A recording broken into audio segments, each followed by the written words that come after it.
My brother-in-law sat across from me in the kitchen I'd helped renovate and said, "We'll wire $3 million to your account by Friday. Sign the separation agreement, move out by the weekend, and we never have to see each other again." He slid a manila envelope across the marble countertop like he was closing a real estate deal. Which, I suppose, he thought he was. I looked at the envelope. Then I looked at him. Then I smiled. "Okay," I said. He blinked. He'd clearly prepared for a fight. His jaw was tight, his shoulders braced. He had a lawyer's number pulled up on his phone, probably ready to dial the moment I raised my voice. But I didn't raise my voice. I just reached for the envelope, pulled out the papers, and flipped to the signature page. "You have a pen?" I asked. His name is Marcus Hale. My wife's older brother. The kind of man who'd spent his entire adult life protecting the family name like it was a living thing that needed feeding. Their father had built Hale Property Group from a single strip mall in Tacoma into one of the largest private real estate development firms in the Pacific Northwest. Marcus had spent 15 years positioning himself to inherit it. And then his little sister had gone and married me, a structural engineer from Spokane with no family money and no connections, and Marcus had never fully forgiven either of us for it. But now he needed me gone. And he was willing to pay for it. I signed the papers, shook his hand, and walked out of the house we'd shared for 3 years like I was leaving a hotel I'd only stayed at once. My name is Daniel Harte. I'm 32 years old. And I don't argue when someone makes a mistake they can't take back. I drove to Portland that night. No calls, no texts. I checked into a hotel near the Pearl District, ordered room service, and sat by the window watching the Willamette River catch the lights from the bridges. My phone was on the table face down. I had no interest in whatever story they were already telling about me back in Seattle. The thing about walking away quietly is that people assume you had no choice. They look at the check and think they understand the whole transaction. Marcus thought he'd bought my silence. Claire thought she'd bought her freedom. Her family thought they'd protected the company from the distraction of a messy divorce that might spook their investors at exactly the wrong time. What none of them thought about was why I'd agreed so quickly. I'd found out about the affair 4 months before Marcus walked into my kitchen. Not through a private investigator, not through a suspicious text message, not through any of the dramatic channels you read about. I found out because I came home early from a site survey in Bellingham, walked through the back door, and heard a voice in the bedroom that wasn't mine. I didn't go upstairs. I stood in the kitchen for 11 seconds. I counted then, I went back to my truck and drove to a hardware store 3 miles away. I sat in the parking lot for an hour. And then I started thinking. The man upstairs was named Garrett Solis. I knew him. Claire had introduced us at a firm dinner 18 months earlier. He was a venture capital guy, mid-40s, the kind of smile that had been professionally maintained. He wore watches that cost more than my first car. Claire had worked with his investment group on 2 commercial projects. She called him a mentor. I'd called him boring. Turns out I was the boring one for not seeing it sooner. But here's what I knew about Garrett Solis that Claire didn't know I knew. He was being positioned as the lead outside investor in Hale Property Group's upcoming acquisition of a waterfront development corridor in Olympia. A deal worth, by conservative estimates, somewhere between $60 and $90 million. The kind of deal that would push the company into a new tier entirely. The kind of deal Marcus had been chasing for a decade. And the closing was scheduled for 8 weeks out. If Claire and I went through a messy, public divorce, the kind where affair allegations get filed in court documents, where names get attached to depositions, where journalists who cover local business could start pulling threads, Garrett Solis couldn't be attached to any of it. Not while he was putting his fund's credibility behind a major acquisition. His partners would walk. The deal would collapse. And everything Marcus had spent 15 years building toward would evaporate in a news cycle. That's why they came to me with $3 million. Not to buy my silence about Claire. To protect a $90 million transaction. I understood that the moment Marcus slid that envelope across the counter. And I signed because I wanted them to believe the transaction was complete. 3 days after I signed the papers, I drove back to Seattle. Not to the house, I had no reason to go back there. I drove to a medical lab I'd identified 2 weeks earlier, a private facility in Bellevue that handled prenatal and paternity testing with full discretion. I handed over 2 sealed evidence bags and a cashier's check. I'd collected the samples 6 weeks before. One was a coffee cup, one of those heavy ceramic mugs that Garrett had left on the kitchen island during a dinner party at our house in November. I'd kept it in a Ziploc bag in my truck's center console since then. The other was a sample I had every legal right to submit, my own. The lab technician said results would take 10 to 14 days. I went back to Portland and waited. The reason I needed those results is something Claire had told me in passing back in February. She'd mentioned, almost casually, the way you mention the weather, that she was pregnant. 8 weeks along. She said it like a confession that was also somehow an accusation, like the pregnancy was a thing I'd done to complicate her life. I remember sitting very still and asking if she was sure, and she said yes, and I asked if she'd seen a doctor. And she said yes, and then she went to her home office and closed the door, and we didn't talk about it again for 3 weeks.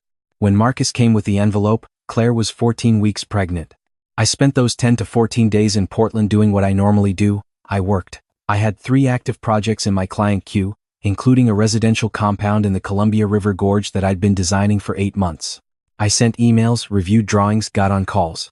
I ordered the same breakfast from the same cafe 2 blocks from the hotel every morning: eggs, black coffee, sourdough toast, and I sat at the same table by the window and I thought about timing. Timing is everything in structural engineering. You don't pour concrete when the temperature is wrong. You don't load a beam before the supports are set. The structure will hold or fail based almost entirely on sequence. I'd spent 10 years understanding that principle at a molecular level. I was not going to rush this. The results came on a Thursday morning. The lab sent a secure link to my email. I opened it on my laptop in the hotel room with the curtains drawn. The report was 4 pages. I read all 4 pages. Then I read them again. The paternity test was conclusive. I was not the father of the child Claire was carrying. That was the result I'd expected, and I felt almost nothing reading it, the way you feel nothing when a calculation confirms what your instincts already told you. But the second result? The comparison between the coffee cup sample and the fetal DNA that I read 3 times. Garrett Solis was not the father either. I sat with that for a long moment. Then I closed the laptop, put on my jacket, and went down to get breakfast. I'm not going to pretend I wasn't rattled. I was. Not because of betrayal I'd processed that months ago in a hardware store parking lot. I was rattled because it changed the geometry of everything. If Garrett wasn't the father, then someone else was. And Claire had been managing at least 2 separate situations simultaneously, which meant the calculation about the Olympia deal was still accurate, but the personal dimension of what I was dealing with was larger than I'd understood.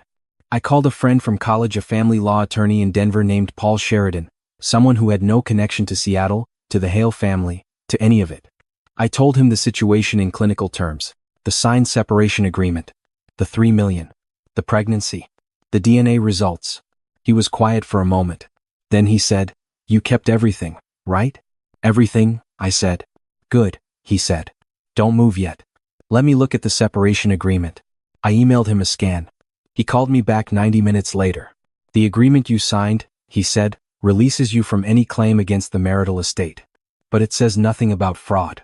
And if she represented to you or allowed you to believe that you were the biological father of her child, and that representation influenced the terms of any agreement, you have grounds." "I don't want the marital estate," I said. "I want the acquisition."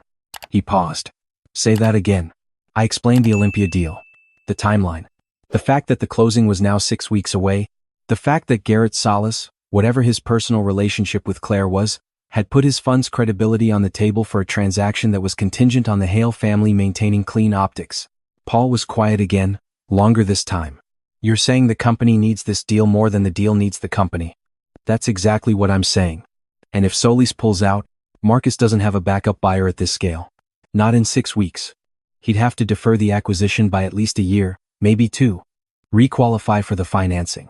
Start the permitting process over. The corridor they're buying is zoned for a specific development window. If they miss it, a competitor moves in. How do you know all this?" "Because I've been listening for 3 years," I said. "At every dinner, every holiday, every family function where Marcus assumed I wasn't paying attention because I was the one passing the bread basket." Paul laughed short, surprised. "Okay," he said. "Here's what we do. I didn't contact Marcus. I didn't contact Claire. I didn't send the DNA results to anyone. I just waited, and I let the deal move forward, and I watched from Portland as the engagement announcement went up on Claire's social media, a photo of her hand, a ring that caught the light, a caption about new beginnings, and I liked the post from a burner account I'd set up 3 weeks earlier, just to see if I could do it without feeling anything. I could. The rehearsal dinner was on a Saturday night at a venue in Capitol Hill. A converted warehouse with exposed brick and string lights, the kind of place that costs $12,000 for a 4-hour rental. I know because I saw the invoice. It was forwarded to me by accident by a wedding coordinator who still had my email address from when Claire and I had briefly discussed our own anniversary party 2 years ago. People forward things to the wrong address more often than they think. I wasn't at the rehearsal dinner. I was in Austin, Texas, where I'd flown that morning for a site visit on a new project. I had receipts for the flight, the hotel, the rental car. I had a meeting with a client that started at 9 the next morning. I was 1,100 miles away when the envelope arrived. Paul had sent it through a process server, a woman named Sandra who specialized in exactly this kind of delivery, discreet and documented, timestamp and signature required. The envelope was addressed to Claire Hale at the venue. Inside was a single document, the paternity test results, both comparisons, with a cover letter from the lab on official letterhead and a brief note from Paul's office that read, simply, "These results are part of a pending legal matter. A full copy has been filed with the court." Claire opened it at the table between the salad course and the entree. I heard about what happened next from 3 different sources over the following 48 hours, and the accounts were consistent enough that I'm confident in the shape of it even if the details varied. She read the first page and went still. Then she read the second page and pushed her chair back. Then she said something no one could agree exactly what, and Garrett, who was seated 2 places down, looked over. And then she stood up and her voice went up with her, and the room, which had been the polite low roar of 40 people at a rehearsal dinner, went silent in the specific way. Rooms go silent when something real breaks through the social surface. Her mother was the first to get to her. Then Marcus. Garrett didn't move. He sat at the table with his hand around his wine glass and his face the careful blank of a man doing very fast arithmetic. The wedding was scheduled for the following Saturday. It did not happen. My phone started ringing Sunday morning. Marcus first, then an unknown number that turned out to be the family's attorney, then Marcus again. I let them go to voicemail. I had breakfast with my client, walked the site, made notes, took photographs. The sun was out in Austin and the air smelled like cedar and concrete, and I felt, for the first time in months, completely level. Marcus left a voicemail that was 6 minutes long. The first 2 minutes were anger. The next 2 minutes were justification. The last 2 minutes were the part I'd been waiting for.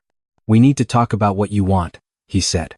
"There has to be something here that works for everyone. Call me." I called him back that evening from the hotel bar, one hand around a glass of sparkling water, the game on the television above me with the sound off. "You called me," I said. "This is out of control." He said. "You had no right to send that to the venue? That was a legal document relating to a matter of paternity and potential fraud," I said. "My attorney filed it properly. Everything was done by the book. You could have come to us first." "You came to me first," I said. "In my kitchen. With an envelope. Remember?" Silence. "What do you want, Daniel?" I'd thought about this moment for 8 weeks. I turned it over in the hotel room, at the breakfast table, on the site visit, in the car. I knew what I was going to say and I knew how I was going to say it, but I took a breath first because I wanted to mean it when I said it. "I want the Olympia Corridor project," I said. "Not the whole company, just that project. Full development rights, my name as principal, your firm as silent partner at 15%. The acquisition closes on schedule. Solis stays in, Marcus Hale gets his deal. And I get to build something." Another silence. Longer. "You're a structural engineer," he said. "You've never developed a project at this scale." "No," I said. "But I've designed buildings for people who have, for 10 years. I know exactly what mistakes they made and I know how not to make them. And frankly, Marcus, right now I'm the only person connected to your family who isn't the subject of a story." He exhaled. It was the sound of a man doing the math and not liking the answer but accepting it anyway. "I'll need to talk to the board," he said. "You have 72 hours, I said. "After that, my attorney proceeds with the full disclosure filing, which includes the financial incentive you offered me to conceal a paternity matter during an active business transaction. That's a separate conversation entirely." I hung up, finished my water, watched the soundless game for a while. A batter hit a long fly ball that curved just foul, and the crowd in the stands went up and then back down, a single wave of almost feeling. The board approved the arrangement in 58 hours. I flew back to Seattle on a Tuesday. The meeting was in a conference room on the 14th floor of the Hale Property Group building, floor-to-ceiling windows facing Elliott Bay. Marcus was there with 2 board members and the company's outside counsel. Paul joined by video from Denver. The acquisition documents had been restructured to include my name as development principal. The language was clean, the terms were clear, and the transfer of rights was contingent on the Olympia closing proceeding without further disruption. Garrett Solis's fund confirmed their commitment the same afternoon. I signed my name at 3:47 p.m. on a Tuesday in October, across from a man who had brought me an envelope in my own kitchen and assumed that was the end of the conversation. It took the tabloids about a week to find the story. By then, it had already leaked through Seattle's real estate community, which is smaller and more gossipy than it looks from the outside. A columnist at a local business journal ran a piece headlined something like Hale family drama shadows major waterfront deal, heavy on innuendo, light on confirmed facts. The way those pieces always are. I didn't comment. My name appeared twice, both times as the former spouse, now a development partner. Which was accurate. Claire released a statement through a publicist. A publicist, which told me everything about how thoroughly her family had gone into management mode, saying that she and Garrett were taking time to focus on her health and the pregnancy, and that she wished everyone well. No mention of the wedding, no mention of the DNA results, no mention of me. I read it once, standing in the parking lot of a coffee shop near the waterfront project site. And then I put my phone in my pocket and went inside and ordered an Americano, and looked at my drawings. The thing about building something is that it has no memory. The site in Olympia didn't know anything about Claire or Marcus or Garrett Solis or $3 million wired to an account I'd since redirected entirely into the project's development fund. The concrete didn't know. The steel didn't know. The view of the sound from the third-floor terrace, which I designed to face northwest so you'd see the Olympics in the distance on clear days, that didn't know anything either. It was just geometry. Angles and load-bearing and light. I worked 6 days a week for the next 8 months. The Olympia project broke ground in February. I hired a small team, a project manager named Delia who'd spent 12 years at a firm in Chicago and wanted to come back to the Pacific Northwest, a civil engineer named Cho, who was 29 and sharper than anyone I'd ever worked alongside, and a landscape architect named Tom who had strong opinions about native plantings and was almost always right. We were a lean operation, which meant we made decisions fast and nobody had to wait 3 days for an approval chain to process a minor design change. Marcus stayed silent, as agreed. His 15% sat quietly at the edge of the spreadsheets like a tax. He never called.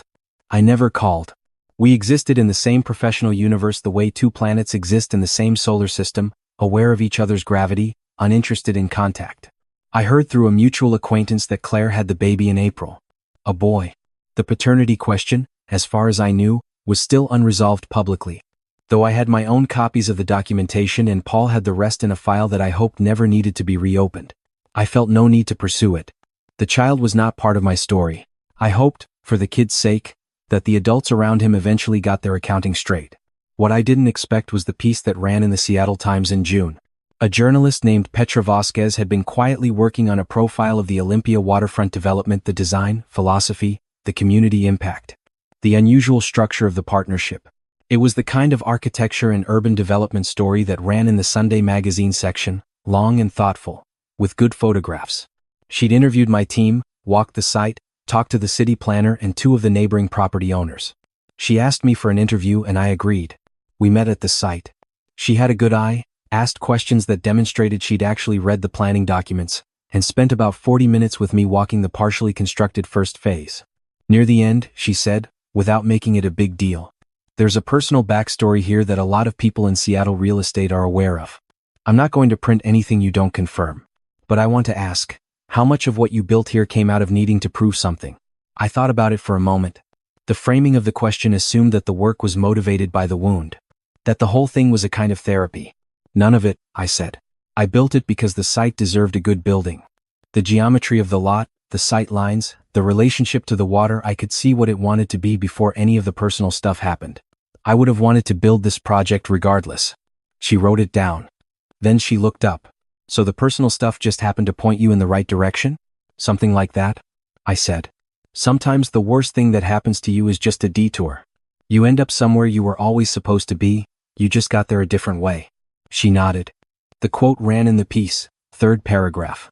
My phone had more messages after that article than it had received in the previous year combined. Former clients, architecture school connections, a couple of people from Spokane I hadn't spoken to since I was in my 20s. 2 development firms reached out about potential partnerships. A professor from my graduate program sent a note that started with, "I always knew you'd do something serious," and I sat with that for a second, not entirely sure what to do with it. Paul called that afternoon from Denver. "You're famous," he said. "I'm not famous. You're adjacent to famous. Pacific Northwest real estate famous. Which in Seattle is like being a minor deity. How's the filing?" "Closed. Everything's clean. You don't owe them anything, and they don't owe you anything except 15% of a building that's going to be worth a lot of money when it's done." "Good," I said. "Do you ever think about how differently it could have gone?" He asked. "If you'd fought it immediately. Hired a PI, made it ugly, dragged it through the courts." I looked out the window of the site trailer at the partially finished structure, the first floor walls up, the second floor framing started, the view of the sound appearing in the gaps between steel beams like something being slowly uncovered. No, I said. Fighting immediately is for people who think the first moment is the only moment. I had time. I used it. He laughed. I'm going to start telling that to clients. Feel free, I said. Bill it at your hourly rate. There was one more thing I did, and I did it quietly enough that no one noticed until it was already done. 2 weeks before the building's first phase topped out the structural milestone where the final steel beam goes up, I reached out to the prenatal lab in Bellevue. Not about the case, which was closed. I reached out to their director about a donation. The facility ran a sliding scale program for patients who couldn't afford prenatal genetic testing, and they'd had their grant funding cut earlier that year. I set up an annual contribution through my project's community benefit fund. No press release, no announcement. The lab director sent a handwritten thank you note. I kept it. The topping out ceremony was on a Thursday in September, 14 months after I'd driven out of Seattle with nothing but a laptop bag and a set of project drawings I'd been working on in hotel rooms. Delia brought a cooler with sparkling cider. Cho brought his dog, a large and very calm shepherd mix named Atlas. Tom gave a short speech about native grasses that made everyone laugh, and then we all stood on the third-floor terrace and looked northwest at the Olympic Mountains, which were out in full and going gold at the peaks, the way they do in fall. My phone buzzed once. A text from an unknown number. I saw the article. You built something real. I didn't think you would. See. I read it. Then I set my phone face down on the concrete ledge and looked at the mountains. She wasn't wrong, not about the building being real, anyway. And she wasn't wrong that she hadn't expected it. But the text was about her as much as it was about me. It was the kind of message people send when they need to know they're still capable of recognizing what they lost, that the recognition itself means something. I didn't respond. Not because I was angry. Not because I wanted her to wonder. But because there was genuinely nothing left to say. The account was settled. The structure was standing. The view was exactly what I'd planned for, and the light was doing something remarkable to the water below. And Atlas, the dog, was pressing his large calm head against my knee, and the moment didn't need anything added to it. Delia said, "What are we looking at?" "The end of phase 1, I said. "And the beginning of phase 2. She raised her cider. "To phase 2. I raised mine. The thing people get wrong about what happened to me is that they look for the victory moment, the reveal, the confrontation, the scene where the person who underestimated you finally sees the full picture. They want that moment to be the point. But that moment isn't the point. That moment is just a door closing, and what matters is what you build in the room on the other side of it. They paid me $3 million to disappear. I took the money, and I disappeared, and then I spent 14 months building something that would still be standing long after every person in that story had moved on to other dramas, other complications, other envelopes slid across marble countertops. I never needed them to see it. I just needed it to be real. And it was.